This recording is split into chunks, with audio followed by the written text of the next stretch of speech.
Well, for me it's morning, so good morning. And what I'm going to do today is share with you how I would approach painting a semi-abstract painting using a theme. And whenever you're painting an abstract painting that has a few realistic references in it, what I like about this is you involve the viewer. Because if something's totally realistic, you just look at it, you understand the picture. You just marvel how realistic it is and how beautifully it's painted.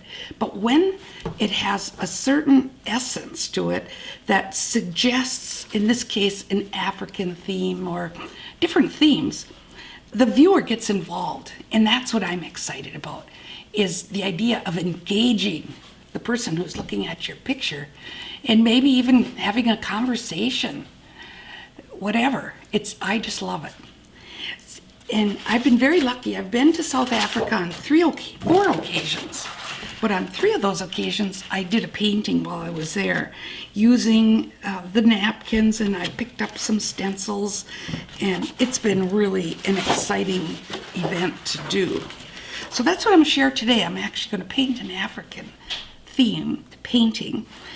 And we'll just give you some other ideas to carry on with the theme. So the first thing I want to share with you are the materials. We've been doing this all along. I think it's excellent. So what I've done here is I've collected a number of things. Like this is a tissue paper.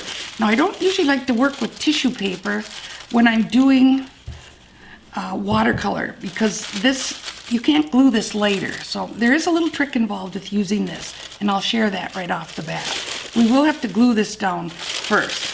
But something that's really soft, like these papers, napkins, they're very, very easy to work with. And because the glue can penetrate it, we can just spontaneously put these on our picture.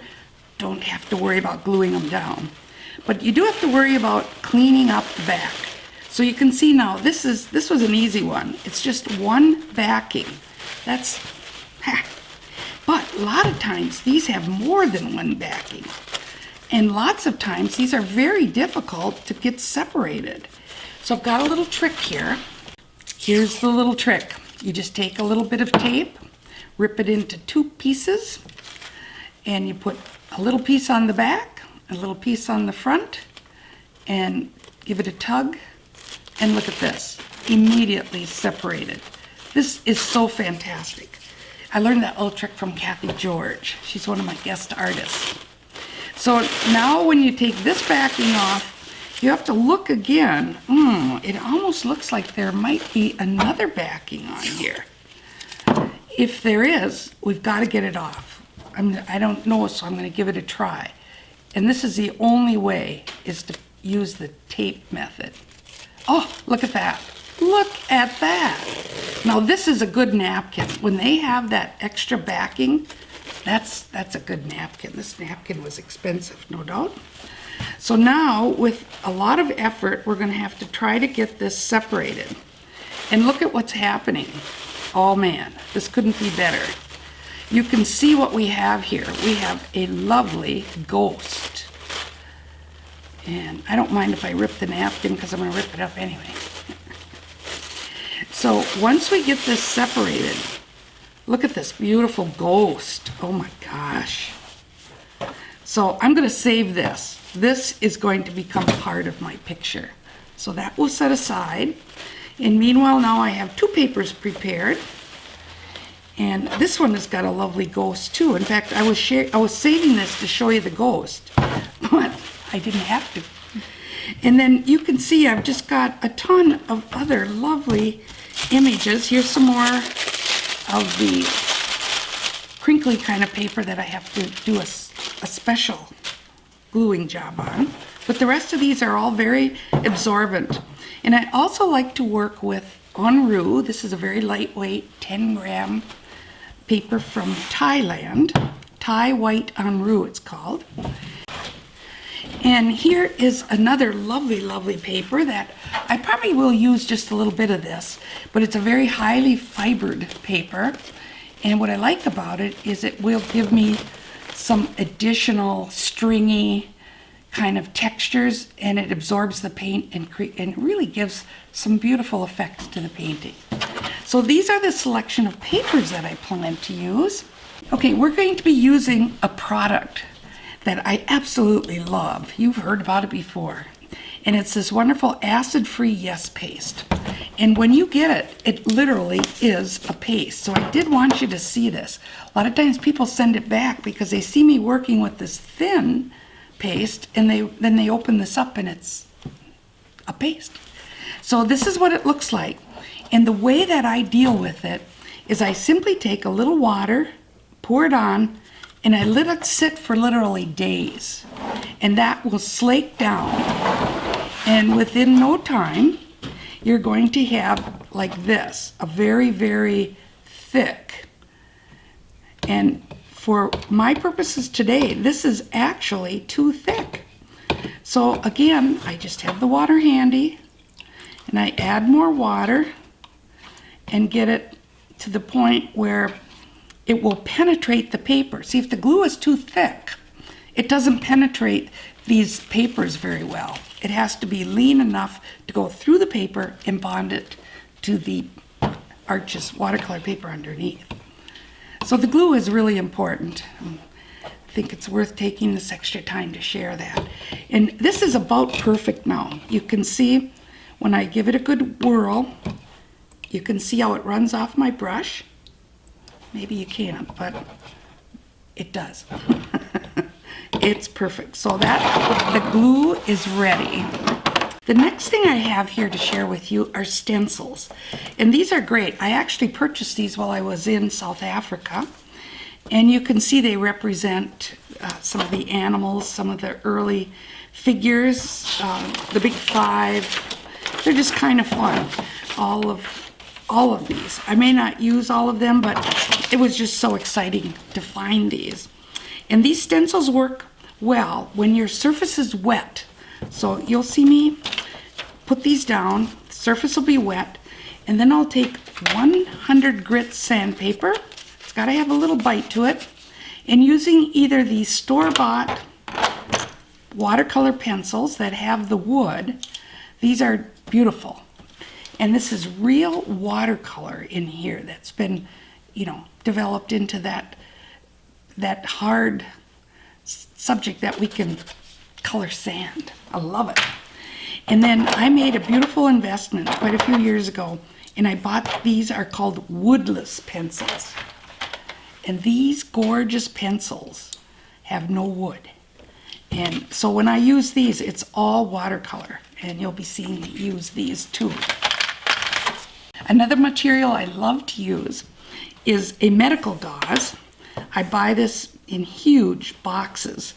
And it's really hard to find this anywhere, like in a Walgreens or a Walmart.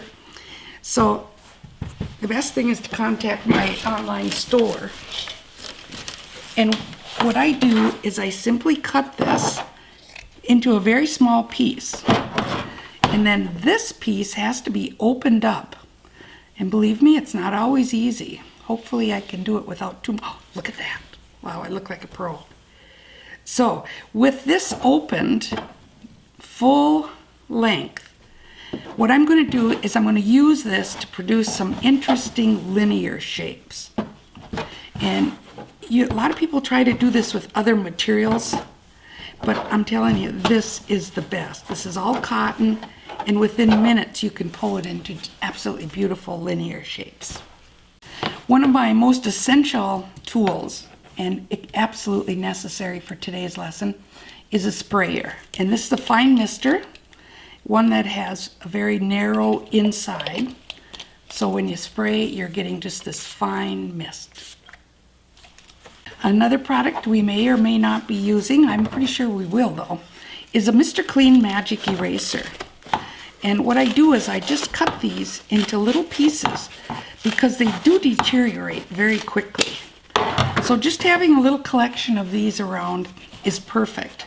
And I'll show you how to dampen them, and this will lift out anything. Believe me, when you want to go back to the whites, this is the way to do it. So I think we're ready to get started now. Before I actually start painting the demonstration piece, I just wanted to share with you some of the paintings that I've done over the years that I feel represent a theme. Recently I was teaching in Sedona. Unbelievable the reaction I got. When I got there, the colors of the rocks were just so beautiful, and the textures of the rocks. I had to do a demonstration of abstracting, or what I would call semi-abstracting, what was there. So a lot of these forms, to me, do represent some of the rocks that I saw, and of course the colors definitely felt like Sedona. And then I teach in the Southwest quite a bit, and the same thing happened. I love the rocks and the colors, and it was really fun to do some of the picky cactus. So I just let the cactus kind of enter into this picture too. And it was fun. They're like little basting stitches holding it together.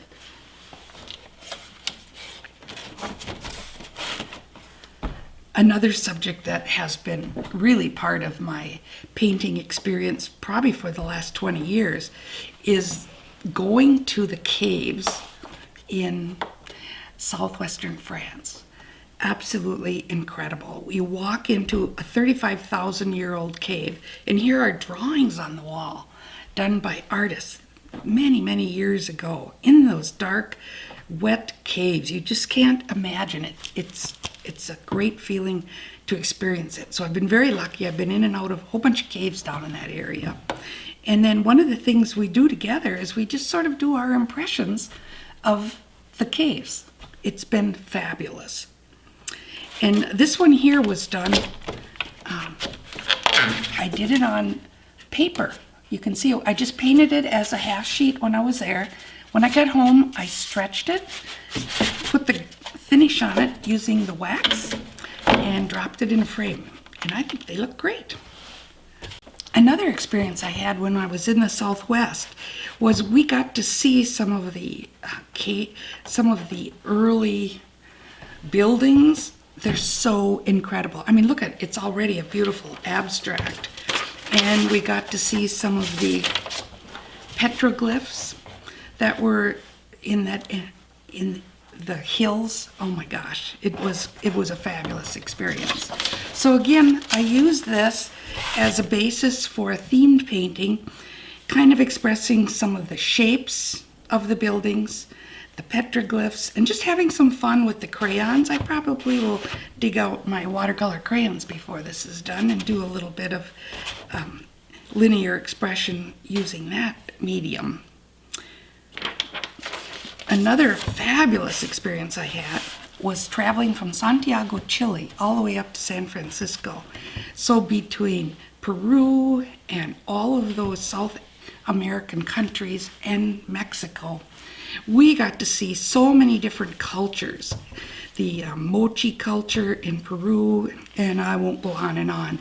But I had the great experience of going into the Temple of the Sun and the Moon and photographing a lot of these images and using that for my class on the ship. So everybody on the ship painted their impressions of these beautiful cultures that we got to visit. And of course, I'd be remiss if I didn't say I like to semi-abstract the theme of flowers. I mean, spring hits, I just want to have fun. I just want to explode with color. So anytime you think about a season, Christmas, Easter, spring, it's a great idea for a theme painting. A theme that has really touched my heart is butterflies. For years, my mom would say, well, Karlyn, paint butterflies. And I just had this attitude, I am not going to paint butterflies. And after my mom passed, I decided to start painting butterflies. As you can see, I'm still painting them. And this picture in particular is the one that speaks to me. This was a very large painting I did.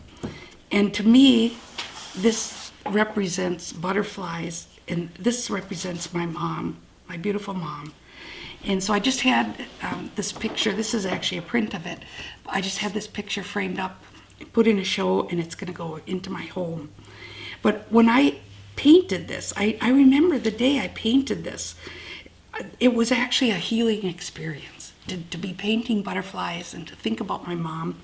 And I apologize to her for not painting them when she was with us, but I'm sure she's enjoying them now. Well, I'm really excited to get started. Remember I said there was one paper that you have to use some caution, and that's anything that is kind of impenetrable. This paper, if I try to put the glue on top of this, it will not penetrate through. It's just too solid. But look at what it is. I mean, the colors are fabulous. This says Africa. So what I'm going to do is I'm just going to take and I'm going to rip up some of these papers and probably use some of them. I try to make them all a little bit different, smaller, larger. And then I even like to use some of the straight edges because I kind of have in mind that I'm going to break this up into some straight edges. So I think just for a starter, I'll take some of these edges. I like this. We've got the pattern. Here's another pattern. Ooh, this is exciting. Maybe one more. Over here. So I have these patterns I'm going to work with. I'm not going to work with a piece that big though. I like to have the pieces, this will probably be about the biggest I would ever use. And then I might do a reversal too. This would be nice. Maybe a reversal here. And maybe this one here could come down here. Oh yeah, this is way too much fun. Do I have any more straight edges? One little straight edge here. I'll use this. So I'll angle them like this. And you can see I'm not doing an underpainting yet. I'm just thinking now in terms of some of these special papers. Because if I find a paper as beautiful as this, I'm going to use it. But I'm not going to use it for the whole thing because these papers are just too hard. They're too hard to work with. So I think just a little bit like this is enough to get started. And because these have to be glued first, I'm going to glue them first. So the first thing I'm going to do is just put some glue on the back of this, place it where I want it, and you can see it's there. So I'm going to glue the back of this, place this one where I want it, and I like this position too. I'm always thinking of kind of the thirds. So I'll put this one on the back. Now you only have to do this with these papers that absolutely cannot be penetrated later. Because what I don't want to do is I don't want to have to worry about gluing the paper down at this point. I just want to be free. I'm just going to be totally free. And I thought I'd do maybe another straight edge here.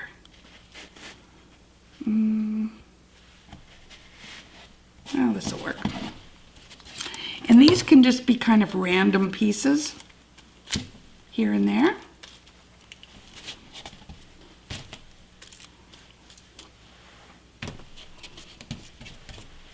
And I always like to overlap. So whenever you can, overlap, that's good.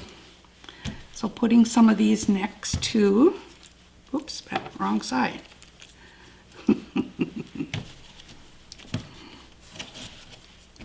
Oh yeah, I already like that.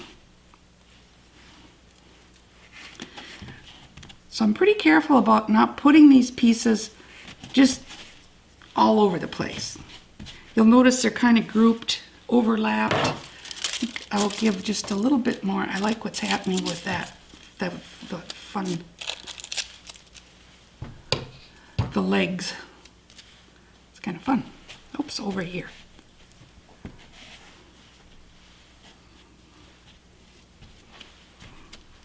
Here's another straight edge. Maybe right here. Which means I'm going to move this one over. There we go.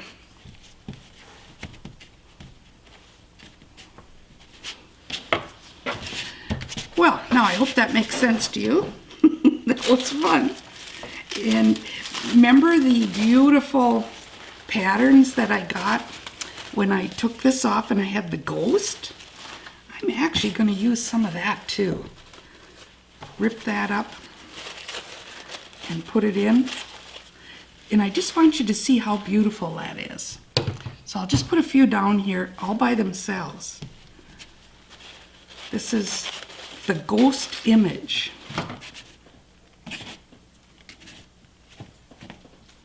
So we'll put some down. See, this is so lightweight, the glue can go right through it. But isn't that amazing to think that this was just some of that color that was left from the napkin itself.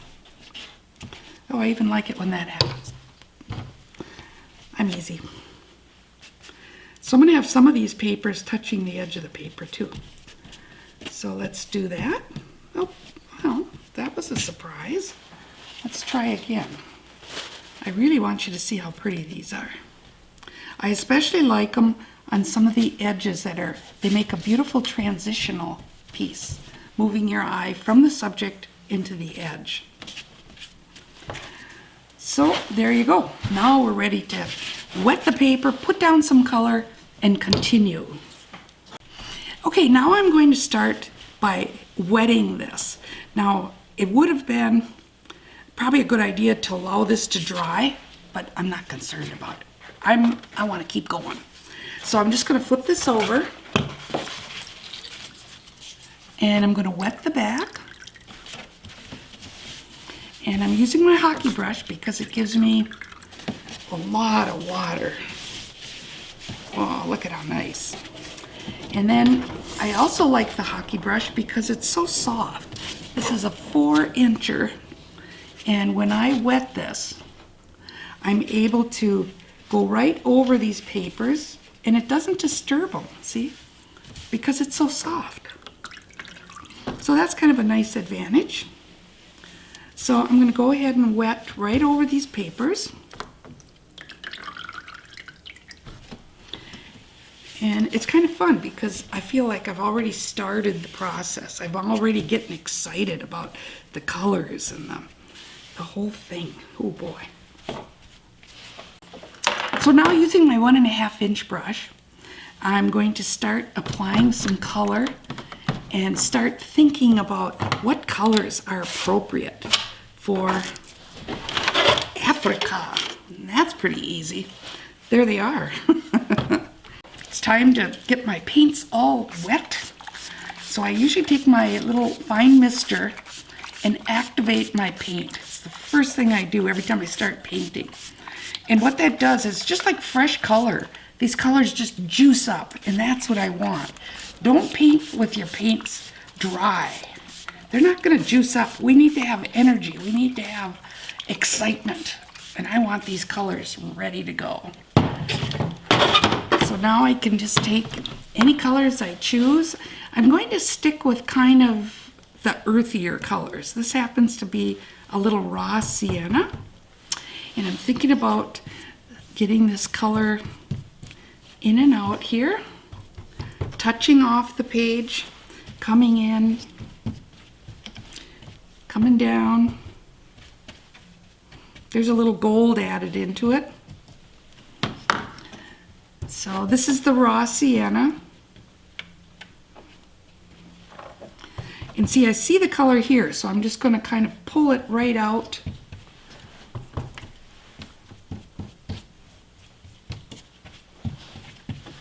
Now I'm going to enrich it with a little gold. I've got some gold over here. I'm going to put some gold over here. Ooh, gotta have it. Gotta have it over here too. And see, as much as I wet this paper, it's going to require a little more. So I keep my sprayer handy. I want to see all my colors and edges at this time soft, because I'm just setting down some energy. I'm still saving some whites, and I want this to feel like one painting. So this is kind of fun. I'm flowing the color through here. Now I'm going to come in with some punchy color. I'm going to give it a little bit of the Quin Burnt Orange, one of my favorite colors. And I can see it matches very nicely here. So I might just put some of these spots together. I might pick up on some of these wavy lines.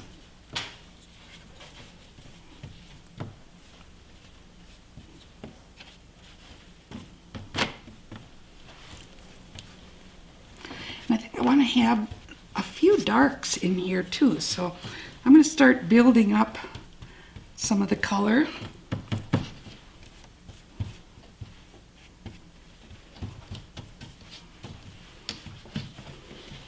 So I'm still keeping this kind of wave I started, kind of coming through here.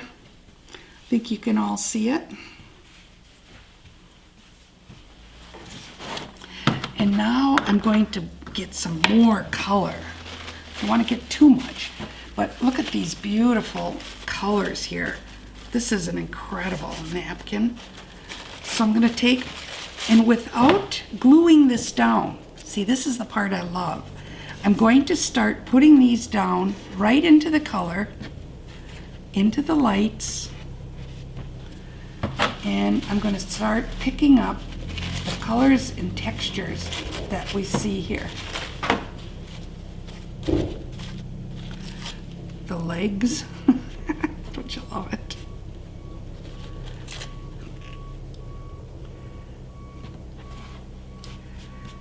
I love this beautiful orangey color we're picking up.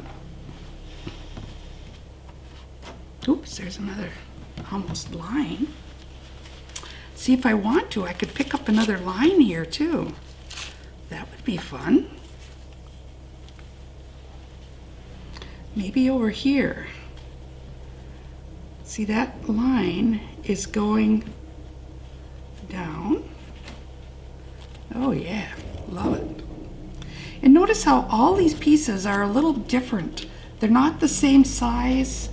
I purposely do that. Some are long. Sometimes I build a shape,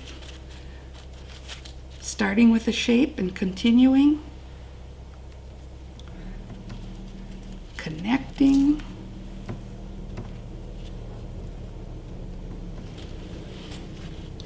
This is fun. You watch, before long we'll have Jonas painting. Now this line doesn't match the lines I've created, but who knows? We'll see what happens.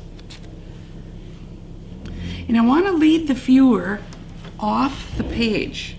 So some of these are going to be touching the edge of the page on purpose. And see, I'm just going to spray them to make sure they settle down. I'm pressing them in. Oh, this is fun. So they're all pretty much stuck on my colors. Isn't this fun? And I love these little patterns of white here. Whatever you do, really, really important. Save as many of these beautiful white shapes as you can. And here's another way you can save some of those white shapes. This is 10 gram Enroux. And this is an incredible product. Now watch what happens. When I put this down, it's going to absorb the color that's here. And look what else it's going to do. It's going to pull back some of those whites. See? When I spray into it, it literally pulls back some of those whites. So first of all, it gets darker because it's absorbing the color. And then when I spray it really good like this, it's drawing that white. See, look at, it's pulling a nice white shape out of there. Wow, it's a miracle. Let's do it again over here. Let's see that white coming in. Let's see if we can kind of enrich that white. We'll put a little more of this en roux here. And now we're going to pull it, wet it really good. See what it's doing? It's pulling in those beautiful whites. Oh, so excited. So sometimes, oops, I sprayed myself. Sometimes I don't put too many papers. I just try to go with some decorative papers. This would definitely be a decorative painter. Look at how bold that is. And I never just rip out the face. I just rip these into shapes. And I'm going to have a few more of these shapes bumping out here. Oh, there's another straight edge. I'm going to make that straight edge work. I'm going to move that straight edge over here. Maybe. Oh yeah. Yeah, I like it. Okay, and then I'm going to pull the viewer up off the top and connect it over here. This is another really beautiful napkin. I'm not even sure this is an African one, but I just love these broken shapes here. So I'm going to add some of these. And see, every time I do this, I spray into it. As you can see, when I put it down on color, it absorbs the color. But if I put the same piece where it's white, I'm going to keep the lightness of the paper.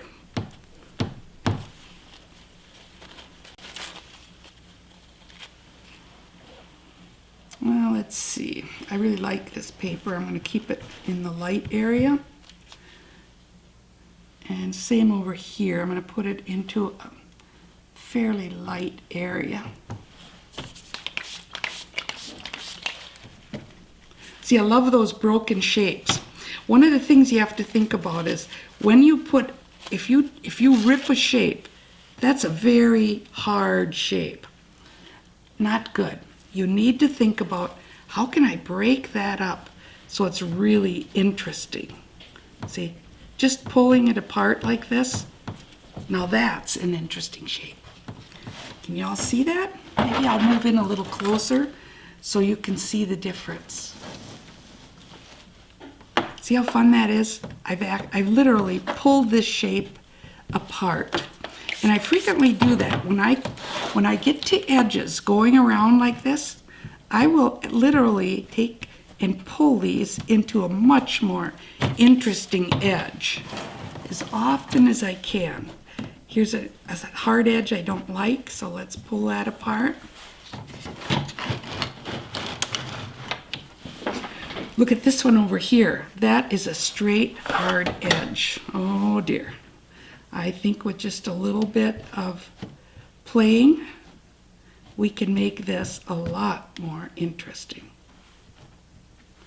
So this is one of the things I like to do. I like to start thinking right away about the transitions. What's going to happen? We'll open this up again so you can see. But what I do is I start surveilling all these areas and I start thinking about how can I make some of these edges a little more interesting by breaking up so they don't look like just pieces of paper that were ripped and laid down. So with my fingernail, with a little help, it's really fun to do. So I'm going to look over some of the other selections I have here. This one is definitely screaming out Africa. We got to put some of this on it. So we'll put in a few more of these lovely shapes. Maybe a connecting shape over here. A few more connecting shapes in here. Take us to the edge. Let's pull a viewer up here.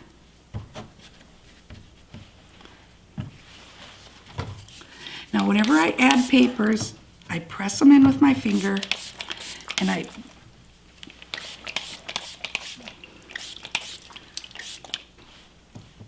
try to get them to be seated, to be part of the picture.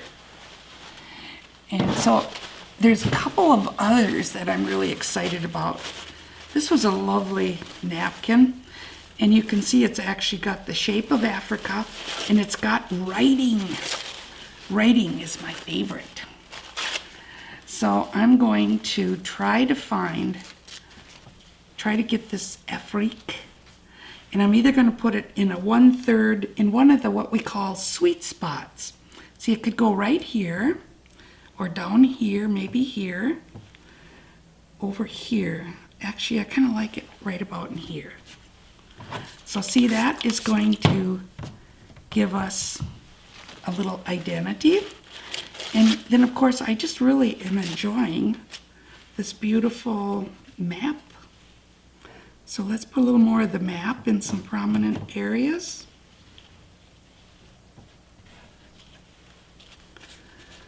Boy, it's like this painting is painting itself. This is way too easy. There's the Afrique. Okay, let's pull it over here off the edge. And it's kind of a pretty bluey green color. I might decide to add some of that color into this. Love it. So I'm almost done adding the decorative papers, but I'm not done adding this beautiful enroux. This paper, now see, these are some stamps I did right onto the enroux itself, and I may use some of these later. But right now, what I want to do is use this pure 10-gram paper, and I'm going to put it in some of the areas where I want to, again, pull out more of the lights. And I love the way it absorbs the color. Oh, it's so pretty. So it first of all absorbs the color and makes it darker. When I paint on it, it becomes darker. And right now, when I spray on it, it's pulling back some of the whites because it's absorbing that color.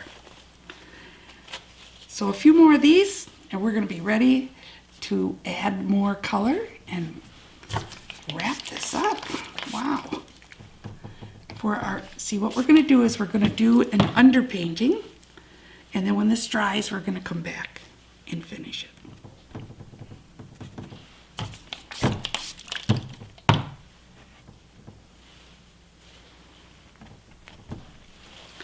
Oh, does this make a difference? Ah, I love these.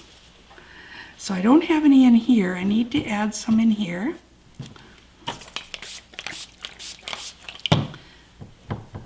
Make sure you spray them well. I like this open rest area. I love this path of white coming through. Maybe just a little bit more in here.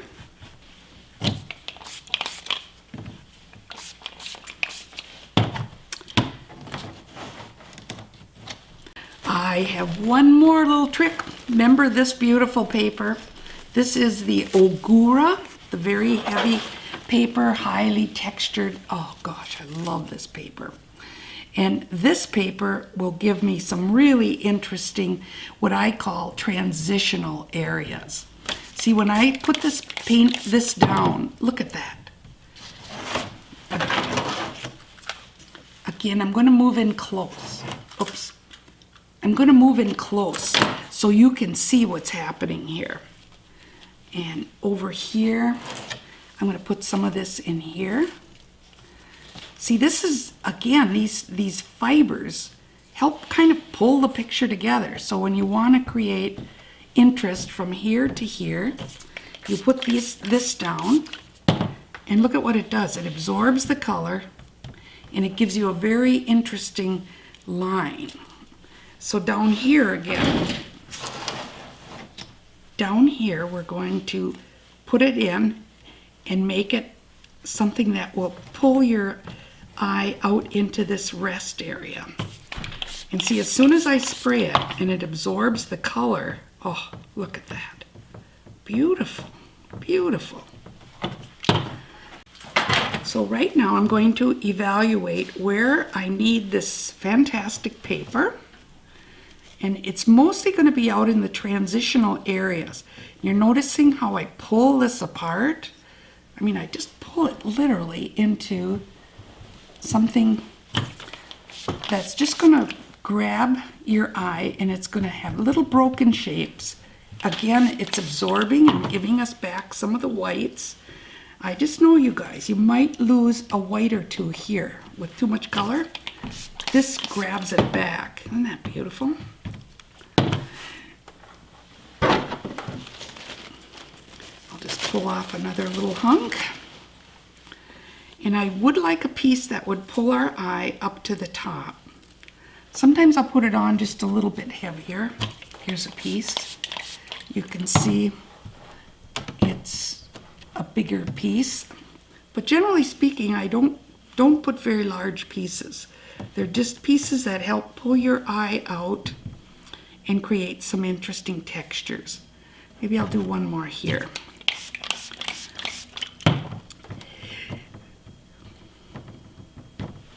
Great. Wow, I'm getting excited about this. Now, one of the things I want to do is I want to pop the color a little bit. This is a really great start with the textures. We've got plain papers, we've got highly textured papers, we've got a few little ghosts in here, and now we're going to just get it to sing a little bit. So one of the things I want to do is I want to emphasize this beautiful earthy color. So I'm actually going to take some Scarlet Lake, look at how bright, whoa, and a little bit of quinacridone burnt orange, and just make it a little earthier. See, I'm going to add a little of that color, and I'm going to pick up that beautiful orange color. You can see now when I touch it on those lovely Ogura papers, look what happens, or even here. Wow, it just takes off. So I'm just going to get these colors singing here, kind of repeating them next to the color. I want more over here. I'm going to pull it through. So right now I'm using Scarlet Lake with a little bit of quinacridone burnt orange. And I'm just popping it in here. I'm going to let it touch some of these lovely Ogura papers because I like the way it transfers the color. And I'm thinking about coming through. Sometimes I touch the napkins, sometimes I touch just those papers, sometimes just the paper itself. But again, I'm thinking about the flow. I want these colors to move through the picture. Don't want to overwhelm it, but it certainly has made a big difference, just this one color.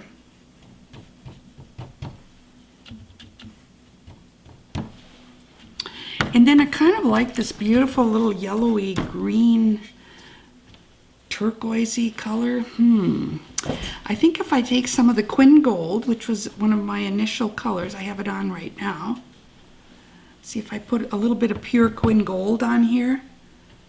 It's going to look much darker when it touches these papers. See, the papers absorb the color and they get much darker. So we'll give it a little bit of Quin Gold. But I'm going to take some of this Quin Gold and I'm going to mix it with a little bit of Antwerp Blue. And it's going to give it kind of that olivey color, kind of close to that. I kind of like that. So starting with the color here and coming in, it'll gray down some of the other areas. I kind of like that too.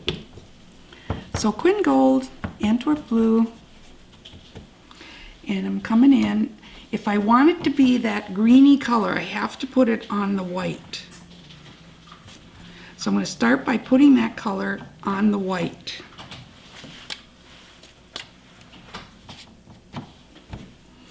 Maybe a little bit over here.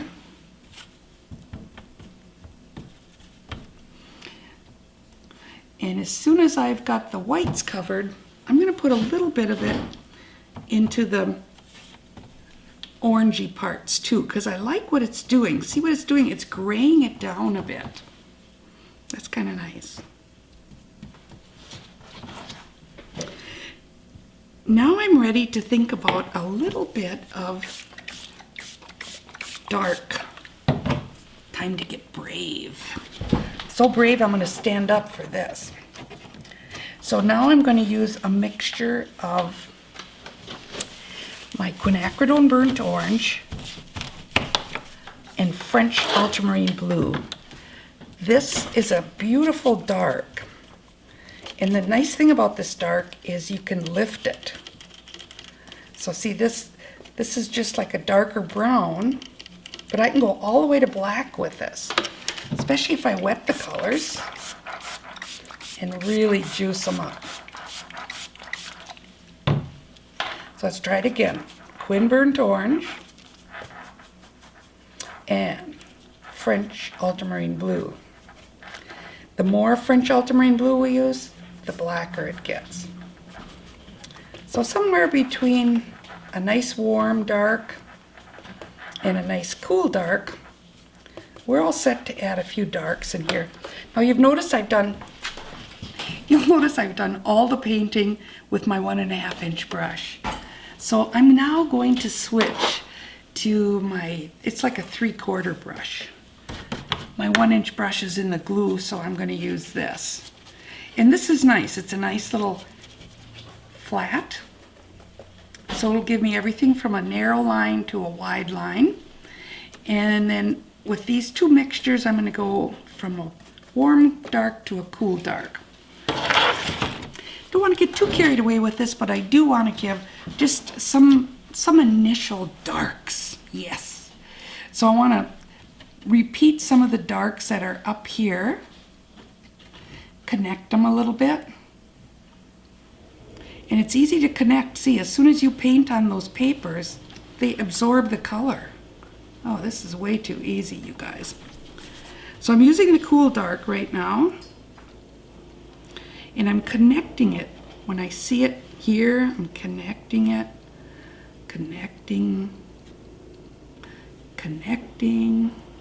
Maybe up off the top. Here's a beautiful dark here and here. So let's connect them from here to here, from here to here. So I'm trying again to get this rhythm going here.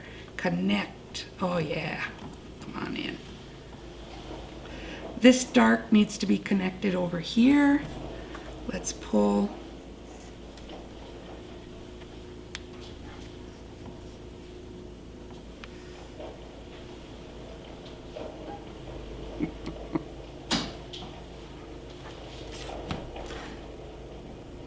Can you tell it's winter? Somebody's snow blowing out there. But this feels really good to start connecting these darks. And I'm certainly going to do a lot more connecting later when this is dry. But at this point, everything is just spontaneously thrown in here, and I really want to get a few darks going. And you'll notice all the edges are still soft. That's good. I want them soft. Now I'm going to come in with some warm darks. So wherever I see a nice warm dark, I'm just going to pull it out and increase it a bit. Connecting over here, maybe connecting over here, over here, over here. I think we're at the point now where we can stop. That felt good. Okay, this is the part that always really ties it together. Remember the gauze you saw me open up? Well, here it is. And a lot of times people struggle. I hear complaints, oh, that gauze is so hard to work with. And it is. But here's the trick. You only work with, this is a very long piece of gauze, but you only work with a little bit of it. And you don't put it down so it looks like a piece of gauze. Very bad. Very bad. What you do is you put this down so it becomes an interesting linear shape. See, like this is a gorgeous little shape, pulling your eye out into the picture here. So what I'm going to do now is put a little color on this, because it only works if there's a little color added to it. So one of the things that I liked was this little greeny color. So this is manganese blue mixed with a little bit of gold to give us that greeny color. And I used manganese because manganese works better. And look at that. Now, when I kind of spray this, so it's wet, and put just a little bit of color on it, oh my gosh, isn't that fun? And up here, it's just going to pick up the color, whatever's here. So now I'm going to pull this into some linear shapes here. And the good news is, this helps pull the viewer through the picture. Just throw that away. There, we've got another tie, leading your eye from there to there, from here to here. Now let's take another little piece. See, it doesn't take much. I'm just going to come on here, cut off another little piece. And I generally like to hold it with like 2 fingers. So a finger here, and I'm going to pull and connect this to another area in the painting. Oh, I love it. Here. Oh, now I have to wet it. See, the gauze has to be wet. As soon as I wet it, it starts to absorb the wonderful colors that are there. See that?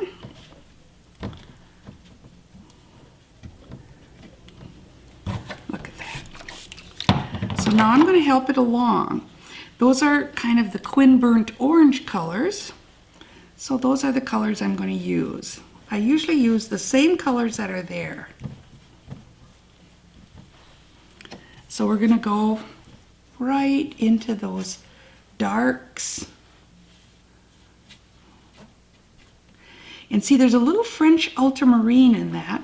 French ultramarine is a color that will transfer those lines. So now I'm going to encourage it with a little French ultramarine added to my brush. It's going to make these lines a little bit darker.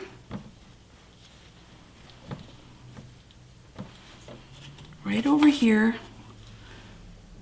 a little bit darker. So you have to put the color on those lines if you want it to transfer.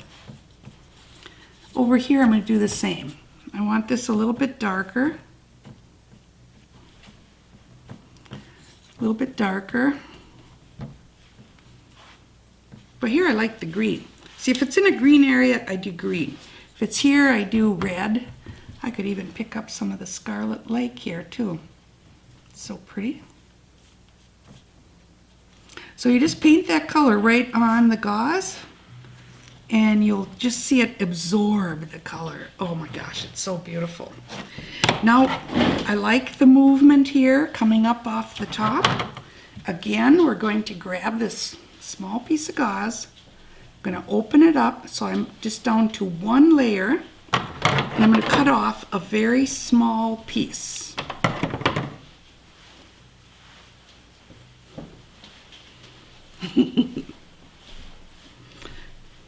So right now, I like this one. I think I'll have one coming off the bottom. So see what I do? I take 2 fingers and pull it. Well, let's move it over a little more. Pull it here. Keep pulling it. I'm going up to where this one is. And then I'm going to just pull this right off the page here. Oh, look at that. Look at that. Beautiful movement. Again, I'm going to have to pick up the color. So the first thing I do is wet the gauze with my sprayer. So, and seed it. See, I'm pushing it into the colors that are already here. Come on, pick it up. Ah. Now I'm going to add some additional French ultramarine blue with the Quin burnt orange, because I want these lines a little darker. But down here I want that lovely greeny color. So over here I'm going to use manganese that I've mixed with a little Quin gold. And manganese is a beautiful color. It will transfer. Not all colors work with gauze, but manganese and French ultramarine do. So there we have it. Little manganese. Kind of like that little bit of blue. Now I got to repeat it somewhere else. I think I'll just make sure it goes up here a little bit.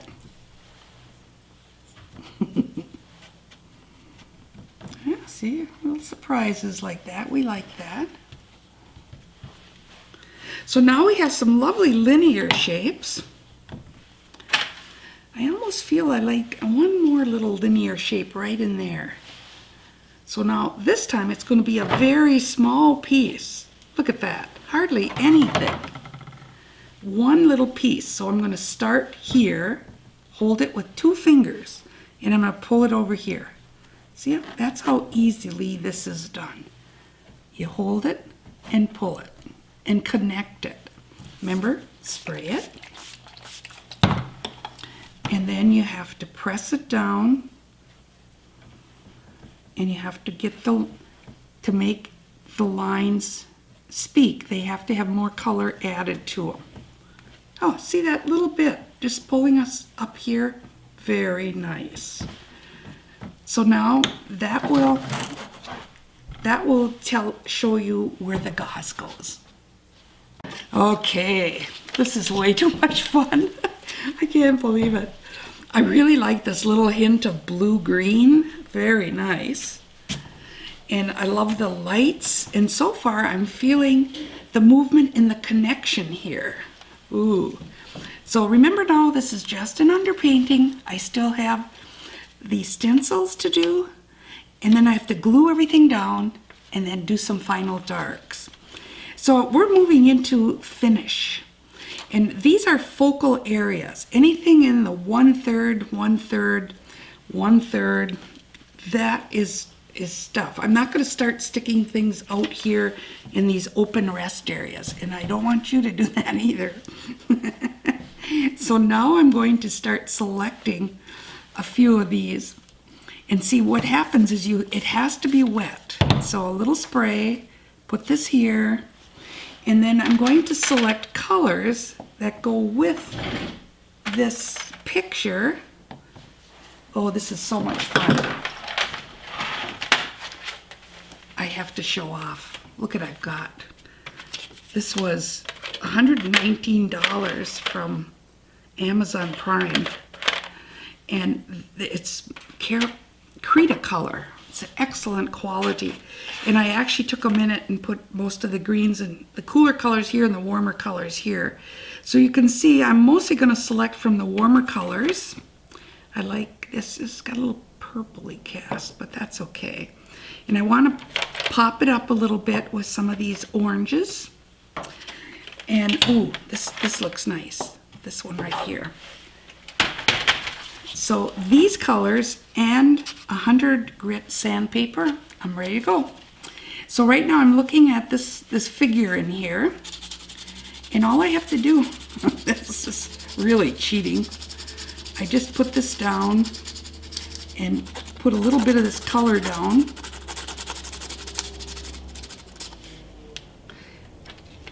And there we have a figure.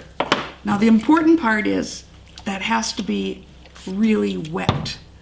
I always spray a little more color on to completely saturate those little particles. So I did this guy. I think this one here is kind of cute too. Let's get him. He's looking back. I like that. I'm going to put him over here. He's kind of looking back. I'll use the same color.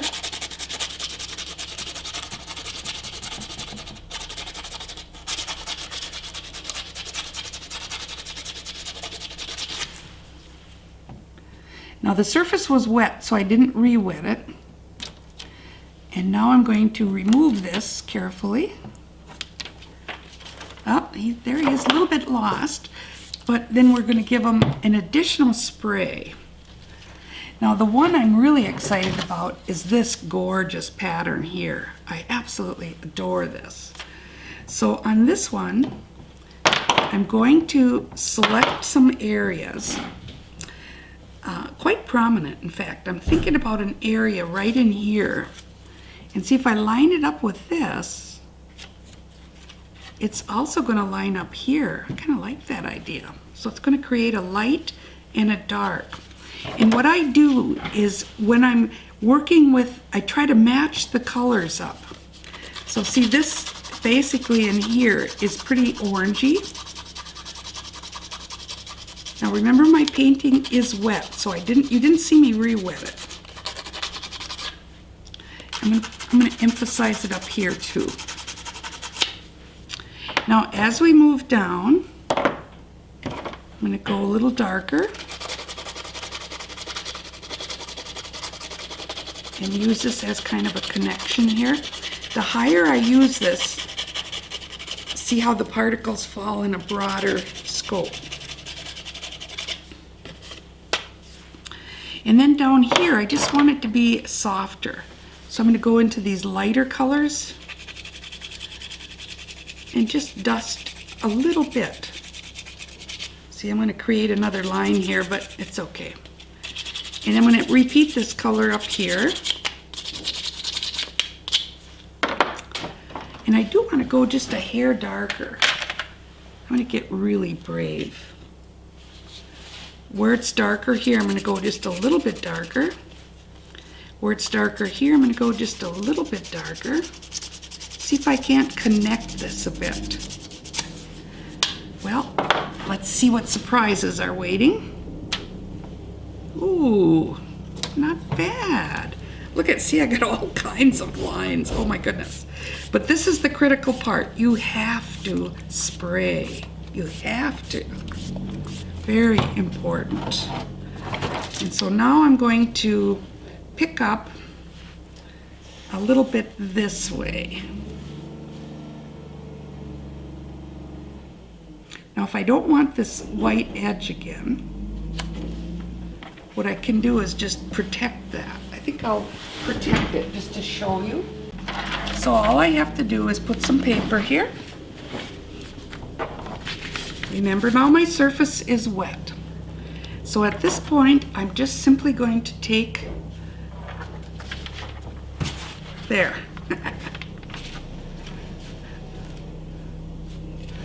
And I want this to stay here, so I'm going to put a few things here. There. So now I'm just going to pick up the same thing. I'm going to do the colors, same colors that are here. So a little nice warm color. This is lovely here. This one here is that nice orangey, softer color. Just a little dusting down here and over here. And then a couple of the darker colors. And if it's next to a dark, I'll put dark. Next to a dark, I'll go dark. Over here, next to the dark, I'll go a little bit darker.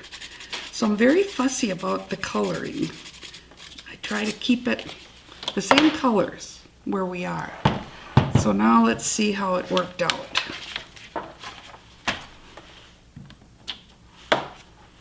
Oh yeah, that's pretty cool. So now we've got, again, a nice repetition here. And you can see the variations. More orange, more darks. But it's very, very important. Hold your hand high and move. Don't point and shoot. You'll notice my hand, it's always moving when I wet these. And now I want to go up. I went off the bottom here. I purposely stayed in here. So I'm thinking I want to go in one more place. And I'm thinking right up in here.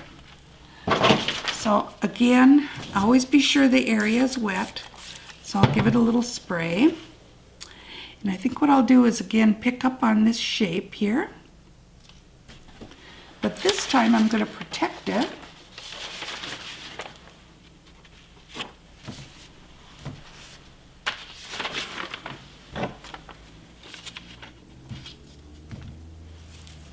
And using the same colors.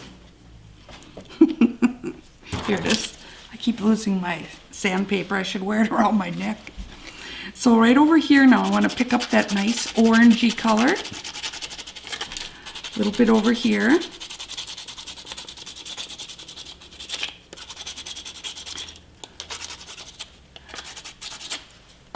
Here's that nice ochre-y color. Let's run that up here off the top. And sometimes you have no idea anything is falling. It doesn't look like it is.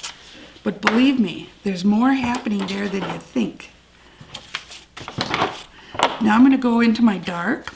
And see, this doesn't look real dark, but it does. It really is. So where I have a dark, I'm going to add a dark. I shouldn't have put this dark stencil here, but there's a dark here. So I'm going to come out from that dark. So I literally think about the movement. Over here, I'm going to move down here with a little bit of dark. That's probably all I'll need. Carefully remove this. And whatever you do, don't blow this. Remember, these are particles of chemicals. Whatever's in the orange could be cadmium. There could be dangerous chemicals in there. So these should be, you should wash your hands carefully. These things should be washed and cleaned periodically. And whatever you do, don't blow. Just take, dampen it, and now all those particles have become part of the picture. It's lovely. Spray them good. Every particle has to be wet and saturated and bonded with the fibers of the paper. So I think that's probably enough right now. This is going to conclude our underpainting. So when I come back, we're going to glue this together. Well, this is the best part. Christmas morning, that's how I think of it. Because first of all, you get to take the gauze off and see, oh, look how nice. I might have to get in close so you can really enjoy this. Look at the difference. See, with this on and with this off. Same here. When I lift this, see what comes through? The blues. I love it. That's because the blue is the color that has the properties. Any kind of a mineral-based paint will go through because it's heavy and it goes down beyond the bottom of the gauze. Dye-based colors tend to float away and you don't get much effect. So we'll take off all the gauze and see what kind of surprises are there. Now, some people actually recycle the gauze. Years ago, I decided it was okay to throw it away.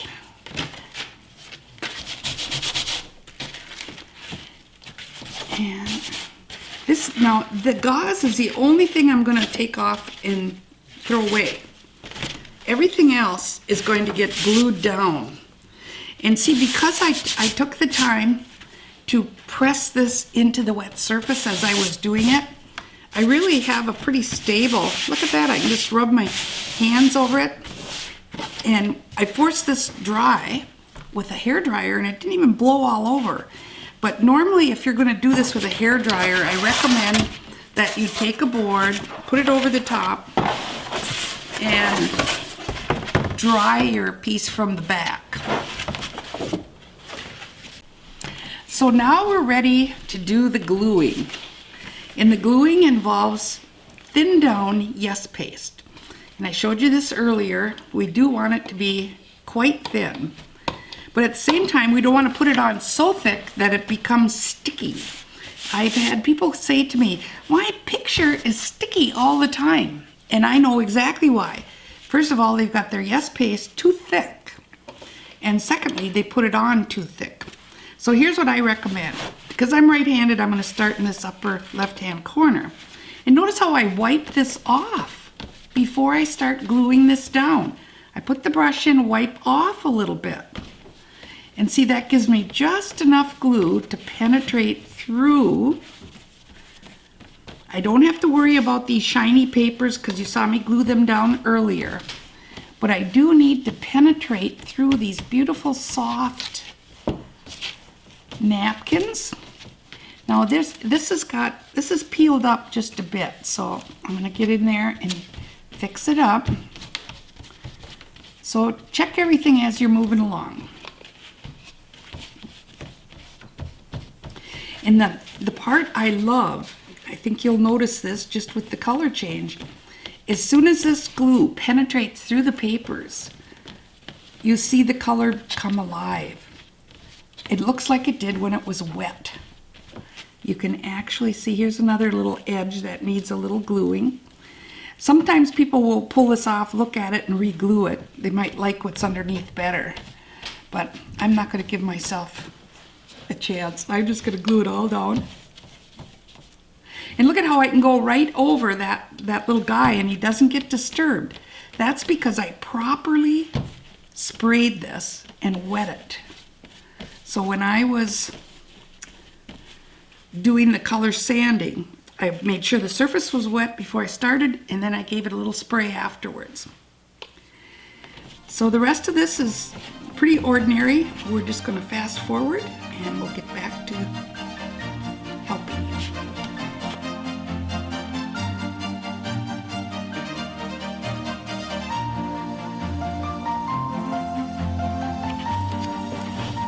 Here's a case where I color sanded right over the paper. But look at this. I can glue the paper down and it is not disturbing the color sanding. So make sure you wet that properly. A lot of times people will say, well, when I paint over my color sanding, it gets all disturbed and activated. And I go, well, you didn't wet it enough. So this is a really good example of when it's properly wet, you can paint right over the top.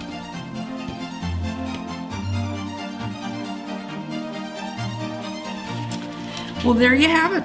It looks great. All the colors are a lot more intense. So now when this is dry, I'm going to come back and put some final touches on it.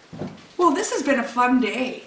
I'll have to say that I really enjoyed this. I love the colors, and I think with just a little bit of a few darks here and a few clean up some areas, I think we might have a painting. So I'm very much enjoying this straight line. So I want to emphasize that.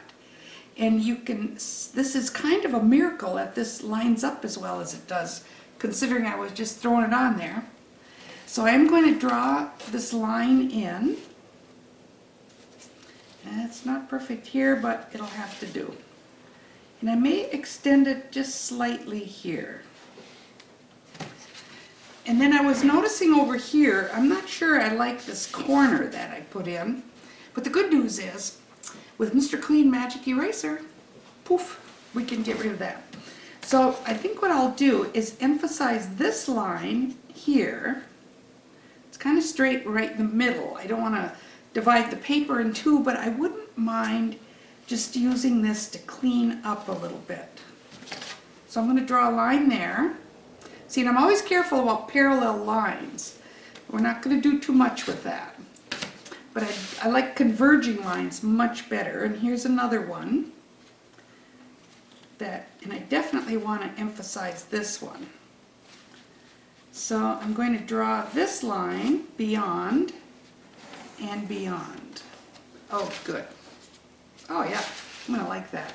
And this one too is great. Boy, all of these are kind of a miracle. Good grief. Usually I don't do this good a job. Well, this part isn't lined up, but that's okay. I'm still going to emphasize this. In fact, I probably will take it right off the top. So I'm going to go off the top here and here, and off the bottom over here.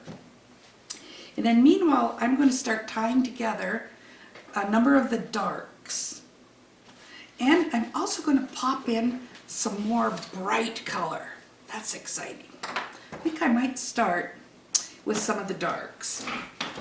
Now, you know my recipe pretty much. I'm going to stick with the same colors that I used initially, and I highly recommend this, especially with abstracts. I think it's very important that you kind of stick with the same colors throughout. So I'm going to take my quinacridone burnt orange, This is a beautiful earthy substitute for a burnt sienna with a lot more glow to it. And French ultramarine blue.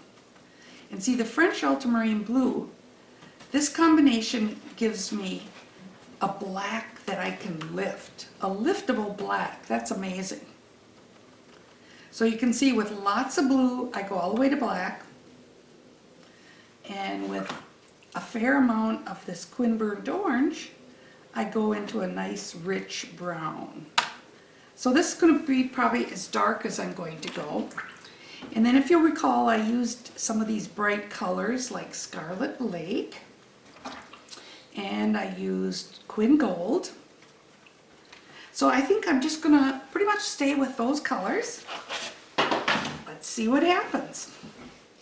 So one of the first things I want to do is pop out this dark. So just by following the line and just jumping in here, you realize now that my paper is dry. So, and it's real dry so that I can go right over anything without getting it worked up.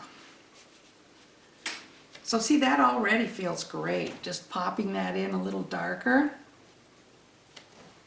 I might even eliminate a little here. But I like that little shape. Maybe I'll create another one here.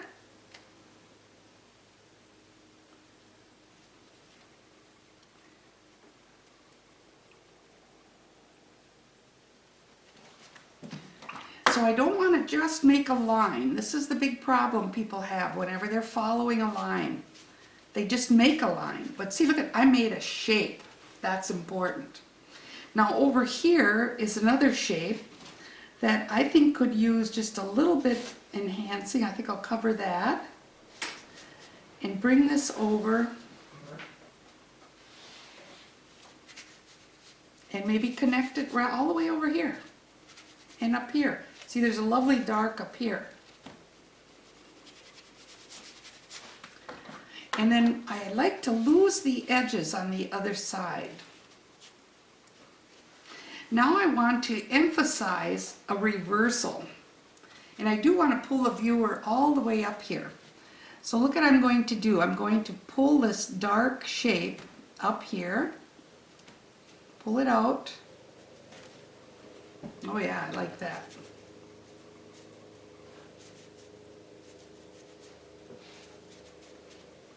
And again, wet my brush and just lose this edge. And just do a little bit softening there. So I'm starting to enjoy the back and forth. Over here, I think what I'll do is again pull in this dark, lose a little bit of the spots, connect to this.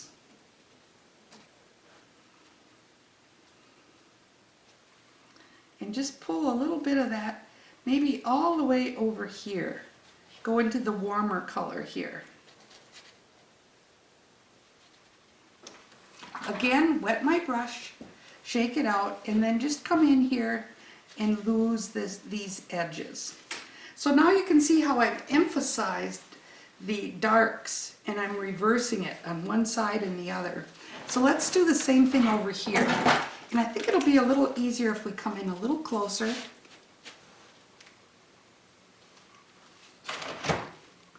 So you can see what's happening a little bit more. So you can see where I've drawn another line here. And I think this dark should continue over here. So I'm going to start on this side of the line.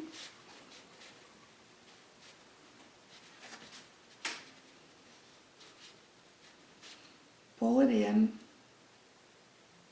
follow the line a little bit. It's always hard when you like the pattern to go over it, but hey, it's the way it is. I think I might even leave a little, breathe a little bit here. Oh yeah, I like that. Now I'm going to wet my brush and I'm just going to soften this edge, melt it into what's here. See, that's formed a nice dark but it's connecting to this dark. Now it's time to do another reversal, and look what's here. This little guy is in the way. So I'm going to do a reversal here.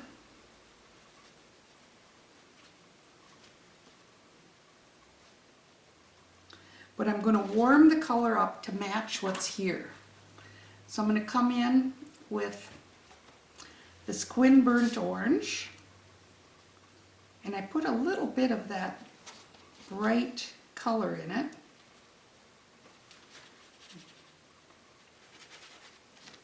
And now I'm going to wet my brush, shake it out, and see, coming in from this edge, I'm just going to lose that edge as we approach that hunter. There. That's kind of nice. It almost looks like a little rocky ledge or something. Okay, now I'm ready to reverse again. I'll make this just a little bit darker as I'm getting close to the edge. And I'm going to reverse it again over here.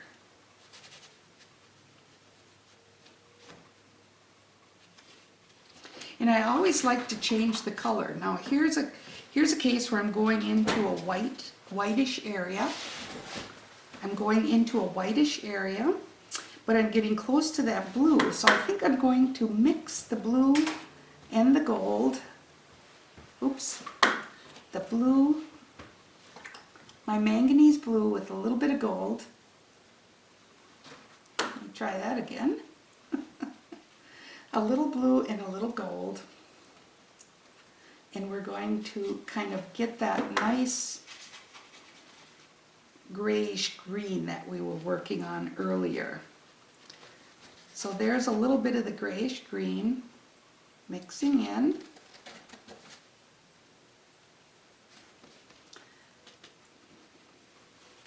A little bit of the darker color mixing in with that. And now we have a lovely transition here with a lost hard edge. So I'm going to pull it back out again so you can see the whole picture.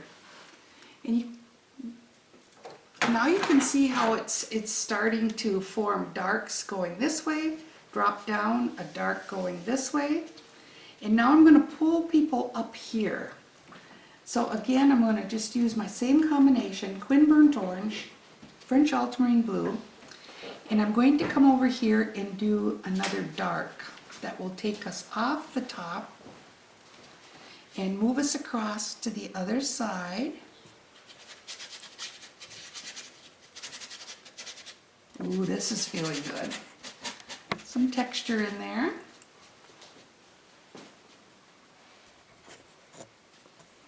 And now I want to add more color.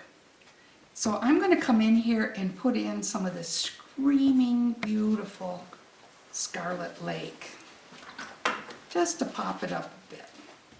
And I'm going to run this Scarlet Lake right along the edge. See how nice that is? And I might pull that Scarlet Lake into a reversal here, out here.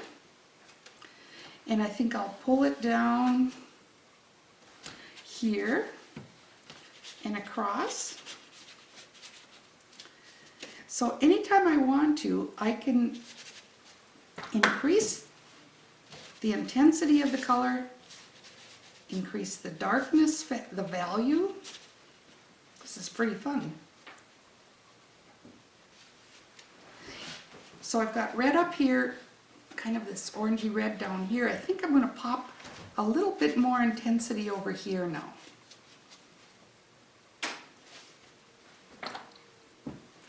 Again, I'm going to soften the edges. It's just going to be a little tone coming in here, working its way out.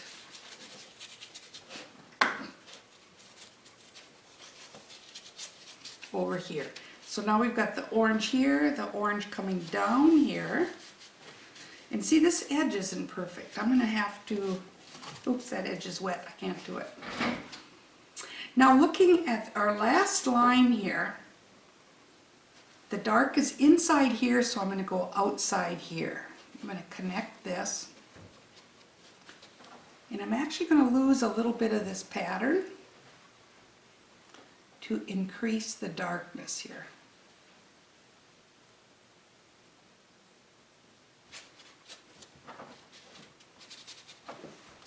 And I want to pull this dark all the way to the edge of the paper. So I'll just put a little bit more in here.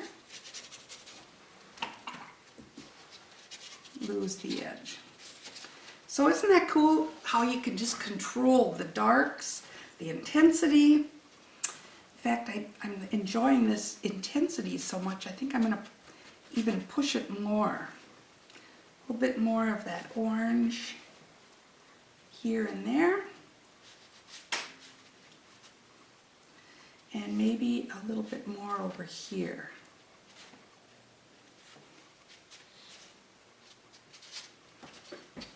Now we can do the reverse. This is, well, this is the stencil that you saw me do this on earlier.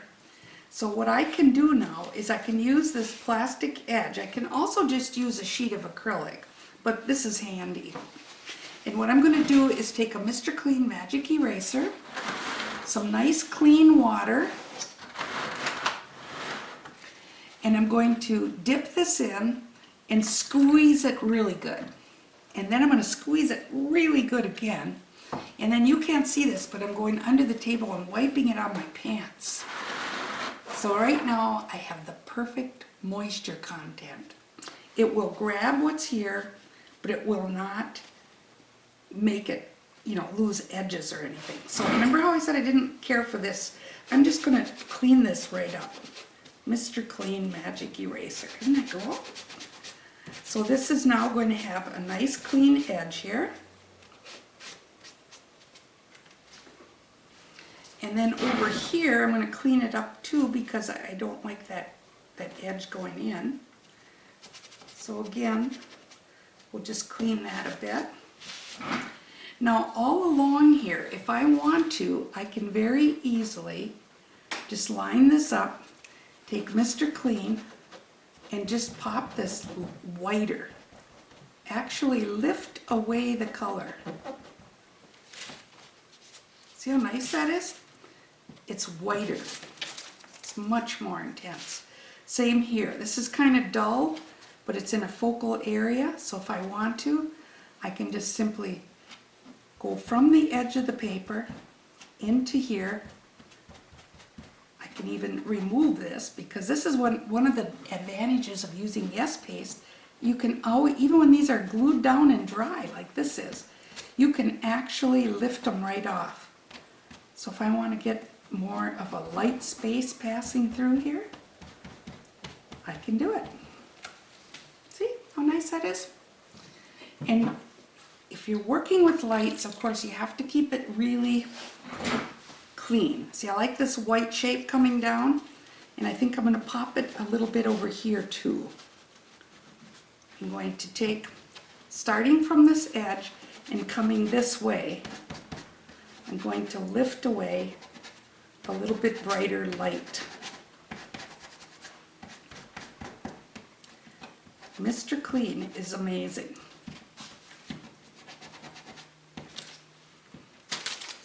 Oh, look at the difference. You can just feel this path of light working its way. Like even here, one little pop will really make a difference. Just come in, pop out a little bit. Yes. And then over here where you can see some of these little spots that are not a good idea.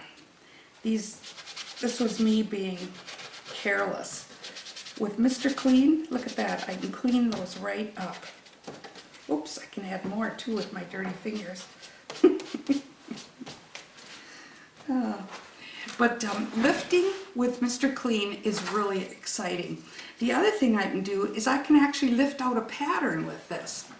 So some of these patterns that are this very zebra-like, look at this. I can put it in here.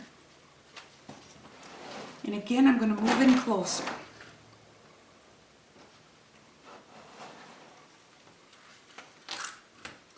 And just holding this.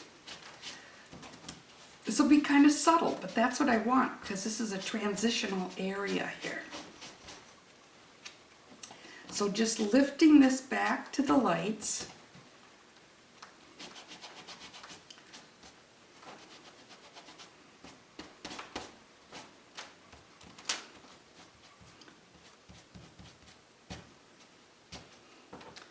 Ta-da! Look at that. Isn't that lovely? Oh, I love stuff like that.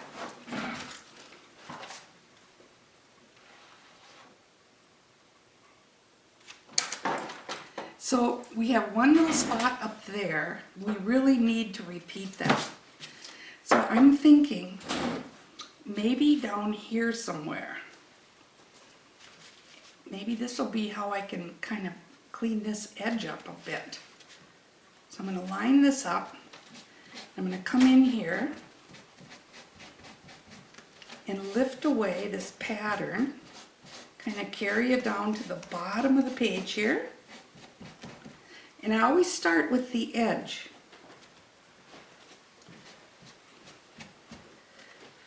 I might even do a little bit here. Why not?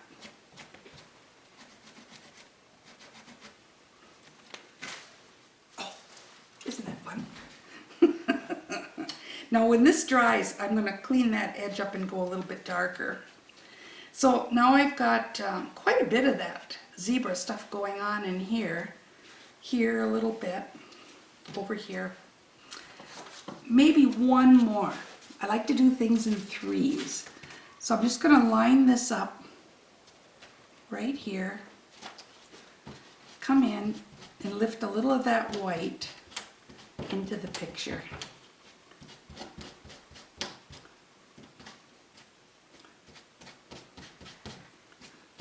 Mr. Clean, what? Where have you been all my life?